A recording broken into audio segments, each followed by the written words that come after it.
Joining us right now is Joe diGenova, legal analyst and former U.S. attorney to the District of Columbia. Joe, good morning, sir. Good morning. Great to have you back. Okay, so on Friday, Jeff Flake giving a conditional yes vote to the Senate Judiciary Committee, saying yes, he's voting for Brett Kavanaugh, but he'd like to see a one-week FBI investigation, which the president has ordered to begin. They're in the process of doing it. What do you make of the FBI looking into Brett Kavanaugh now? Well, they're doing what they've been asked to do. The president did the right thing, which was to authorize it. The fascinating part of this is that Chris Coons, the Democrat from Delaware, who apparently is the main squeeze of Senator Flake, asked that the investigation be for 1 week. Now, let's remember now, it was Chris Coons, the Democrat from Delaware, who said 1 week, please. All of a sudden, over the weekend, Dianne Feinstein and others said 1 week is not enough. What you are watching is a disgraceful performance by shameless Democrats who want one thing, and that is delay. They have won a temporary delay with this in order to get Jeff Flake. Whether or not Flake will ever vote for Kavanaugh is an open question. He is obviously just as traumatized as Christine Blasey Ford. Flake looks like her. Put a wig on him, and you've got Ford all over again. The man has no spine, no backbone, but you had to give in to him in order to get this done. The Democrats want delay. They got it. But there will be a vote either at the end of this week or next weekend. And it will be up or down. And if Kavanaugh is not confirmed, every Republican who voted against him will be primaried in their next election. Joe, the question we asked this morning of the listeners, and we asked them, do you trust the FBI to conduct a fair investigation? I don't think we had one listener who said yes. Nobody trusts the FBI. Should we trust them? Well, here's the thing. From the beginning, all of us who have been critical of the Bureau leadership have been critical of the Bureau leadership. We have not been critical of the individual agents. And in fact, we have been speaking with individual agents for more than 2 years inside the Bureau who consider their leaders fools. Not only Comey and McCabe and Baker and all those people. They consider Chris Wray, the new director, a fool, an empty suit from the George W. Bush administration. But the truth is, the agents in the street will do their job. They will do it very professionally, and Chris Wray will have no control over it because he can't, because the agents do not respect him. That said, this will be done. It will be over. Now, for all the idiot people who say, well, why hasn't Dr. Ford, I'm calling her doctor because it really offends me to call her a doctor. At any rate, Christine Blasey Ford has not been interviewed yet. Of course she hasn't been interviewed. You don't interview the accuser first. You interview her last after you have talked to all the other witnesses who will not corroborate her story, just like nothing that she has said has been corroborated. Right, and they'll spot inconsistencies after speaking to witnesses, and they speak to her, and she already has a public record in which she's testified a bunch about all of this. Can you give us a sense, people use the phrase FBI investigation, but this is not a traditional criminal investigation, right? This is very different. No, this is a background check, an extended. In other words, they've already done 6 background checks on the judge, and none of this ever came up. Just think about that. 6 intrusive FBI background checks for major government posts, and none of this ever came up. I'm going to say this, and I hope I don't offend some people. Dr. Ford, Ms. Ford, Christine Blasey Ford, I think she believes everything she's saying. But it isn't true. It didn't happen. She is delusional. This is a fantasy. There is nothing to corroborate her story. This is a bald-faced accusation with no support, and the Democrats have encouraged it, created it, spread it, propagated it, and they could care less about whether or not it's true. The background investigation he's getting is very simple. They go to people they're given the names of. They ask those people for other names. Then they go talk to them. They do not. This is not an inquisition. They're going to ask them a few basic questions. Do you know anything about this? What do you know? What do you remember? Did it happen? Were you there? Have you heard about this? Did anybody tell you? Do you know if she went to a party? Do you know how she got there? She can't remember. Can you please tell us why she can't remember? Listen, this woman, this is loony. This whole thing is loony. Look where we are for a nominee for the Supreme Court, because the Democrats' lust for power has made them destroy the confirmation process. Shame on them. And you know what? They could care less. They don't have any shame. Was there ever a time as a prosecutor you've looked at this and thought, man, that case could go forward? Because you had over the weekend, Rachel Mitchell, the prosecutor from Arizona, she released her statement saying there's just no way. This is not even just a he said, she said. This is a he said, she said, and every witness involved denied it ever happened. I would never recommend this case for prosecution. Well, there's simply no doubt that 36 years after an event, when the statute of limitation has expired on any state case that might exist, there is no way that a case could be brought ever, and no responsible prosecutor would do so. And indeed, the Montgomery County prosecutor and the Montgomery chief of police, although they're Democrats and they don't want to be too critical, have said, well, you know, the statute of limitations expired. You would never bring a case like this. Moreover, even at the time it was brought, let's assume that Blasey Ford was interviewed when she was 15 years old back then. What would she have said? She couldn't remember where she was. She couldn't remember the names of except a couple of witnesses, maybe one witness, her best friend, who now denies remembering anything about that event or where it happened. There are cases like this all the time that prosecutors deal with, and they know how to deal with them professionally. And Rachel Mitchell's statement over the weekend that no reasonable prosecutor would bring this case is exactly correct.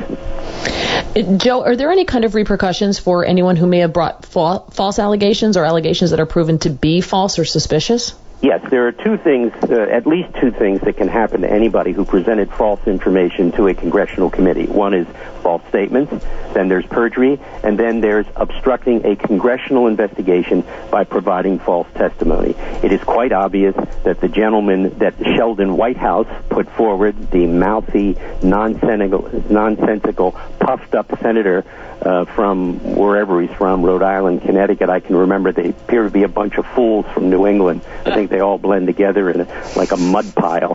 The bottom line is this. That person is going to be prosecuted who made the false allegation about the gang rape on a boat offshore or whatever it was. All of those things are possible. By the way, even though she will never be prosecuted, Christine Blasey Ford, in my opinion, could not have committed perjury because she believes what she said, so she did not have the corrupt intent. And the reason she believes what she said is that because she has to in order to make her miserable life go forward. Man. All right. Well, more with Joe diGenova in a second, including on what Rod Rosenstein's future is, with news breaking about the embattled Deputy Attorney General. We'll have more with Joe in just a moment. 7:15 now. All right, we're talking to Joe diGenova, legal analyst and former U.S. Attorney to the District of Columbia, the great Joe diGenova. Joe, James Comey wrote an op-ed for the New York Times this weekend. He approves of the FBI investigation, he says, into these allegations, but calls the assigned deadline idiotic to put a shot clock on the FBI. What'd you make of James Comey's, yet again, reemergence? Well, I agree with him in calling Chris Coons' one-week proposal idiotic because it was a lie. They, of course, didn't mean it to be 1 week. But 1 week is enough to do what has to be done here. I don't really care what James Comey says. He's on the short list to be indicted in the cover-up and corruption of the Hillary Clinton thing and the follow-up attempt to corruptly frame the President of the United States. Who cares what Comey says? By the way, when I said her miserable life, referring to Christine Ford, that is the way she has described her life since this all happened back in the 1980s. It is she who has said she led a miserable life. And that is what matters. It's her thoughts about all of this, and it shows how it has just destroyed her mind in terms of memory and reflection and thoughtfulness. Joe, we have several members of the Republicans calling for an FBI investigation into the Democrats' collusion to smear Kavanaugh, into the handling of how they handled the Ford Kavanaugh probe. We had Lindsey Graham, Bill Cassidy, and Cotton all coming out demanding that. Would that be part of this FBI 1 week investigation? No, that's something separate. That's the Republicans finally getting some cojones and deciding that they need to go on offense about the tactics of the Democrats. The Democrats basically get away with murder every week of the year. They can do whatever they want with the compliant media. It's up to the Republicans to act like adults. And what happened in this was that Dianne Feinstein violated the rules of the committee. She knew it. She did it purposely. What she is supposed to do when she gets a letter like that is take it to the chairman. They are to meet. and they are to conduct a confidential investigation by the staff, not by the FBI. She didn't do that. She did it purposely. She wanted delay. She wanted to spring this at the last moment. That is unethical. She should be before the Ethics Committee, which will do nothing, but it doesn't matter. She should be put through the pain and suffering of going through an ethics investigation. What the Democrats did is disgraceful. They don't care, however. Everybody has to understand this. The Democrats do not care about the institution or what they have done to it. They care about one thing: power. Let me ask you about Rod Rosenstein. He has agreed to meet with House Republicans now this week to explain that report that he allegedly, according to the New York Times, suggested secretly recording President Trump via a wire, and also raised invoking the 25th Amendment to have President Trump removed from office. What do you make of this meeting? Oh, I can assure you it happened, even though McCabe is a sleazeball. His memos, for the record, everybody had possession of. They all knew this existed, that they've done everything they could to keep this from the House and the Senate so that Rosenstein would have to respond. Of course, Rosenstein said these words. And this nonsense that when he said it was a joke, is that's a firing offense to be joking about the 25th Amendment, given the circumstances of this presidency and what the Democrats have tried to do for it. Look, make no mistake about it. Rod Rosenstein is a creep. He is a dishonest, fundamentally dishonest. He cares about one thing: himself, his next job, and his future. The president, of course, will keep him through the election cycle. Keeping him after that is an open question. Do you want to fire him and get rid of him and start all over again? Do you want to leave him there so you can force him to be fundamentally approaching honesty because of that? Listen, when you have somebody that's that evil at the core of the Justice Department, you can have no system that functions well. I can assure you that the people in that building are in shock at the way he has managed things. And when you look at it, just think about this for a second. We're talking about the Deputy Attorney General. Where is Jeff Sessions? He's on a milk carton. This guy is so sad and so depressing to watch him twist in the breeze as an incompetent attorney general, and there behind him is Rasputin, Rod Rosenstein. This is an ugly period for the department, and it will not get better until both of them are gone.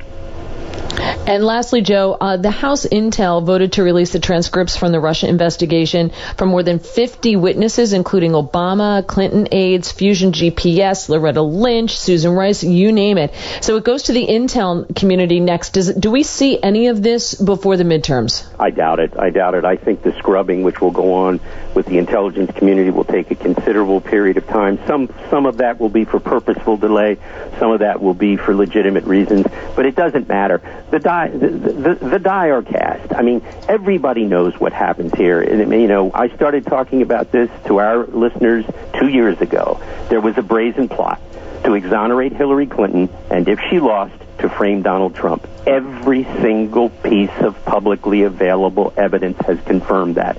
And the only people who don't believe it are the 10 Democrats on that committee up on the Hill, all the Democrats in the House and Senate, and James Comey, who is a very, very sick man.